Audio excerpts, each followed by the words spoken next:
कालच डोंबिवली या शहरामध्ये खंबलपाडा या ठिकाणी एका लहान मुलीला प्राणवी भोईर आणि प्रणव जाधव अशा या दोन बालकांचा काल तिथे दुर्दैवी मृत्यू झालेला आहे. त्या ठिकाणी डोंबिवलीमध्ये त्या रस्त्याला असलेलं गटारीचं चेंबर होतं. ते चेंबर उघडं होतं आणि उघडं असल्यामुळे त्या मुलाचा तिथे चुकून पाय गेला आणि दुर्दैवी त्या मुलाचा मृत्यू झाला. आणि प्राणी भोईर या मुलीला रात्री झोपेतच सर्पदंश झाला आणि तिला शास्त्रीनगर हॉस्पिटलला घेऊन गेल्यानंतर एक तासभर तिच्यावर उपचार झाला. पण त्या उपचारादरम्यान त्या मुलीचा तिथे मृत्यू झालेला आहे. तर या कल्याण डोंबिवलीतील महानगरपालिकाचा हा जो गंथन कारभार आहे, इथे जी शासकीय सुविधा असेल किंवा जे हॉस्पिटल आहे त्या ठिकाणी असं पाहिजे तसं इथल्या लोकांसाठी उपचार होत नाही.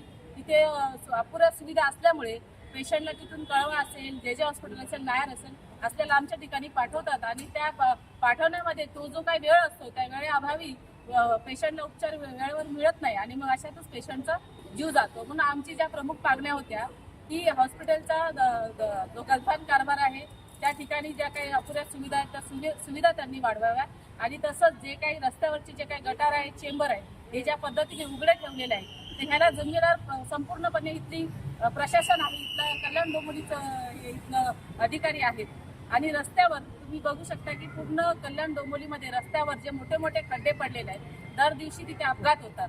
म्हणून आमच्या ह्या ज्या काही 2-3 मागण्या होत्या, प्रमुख मागण्या होत्या, ज्याच्यामध्ये लोकांचे जीव चाललेले आहेत, तर अशा घटना पुन्हा होऊ नये याच्यासाठी आज आम्ही या ठिकाणी आयुक्तांना भेटलो, त्यांना निवेदन दिलं, त्यांना आमच्या मागण्या सांगितल्या आणि त्यांना हे देखील सांगितलं की ह्या मागण्या जर वेळेवर पूर्ण होत नसतील तर आम्ही रिपब्लिकन सेनेच्या वतीनं या ठिकाणी मोठं तीव्र आंदोलन करू.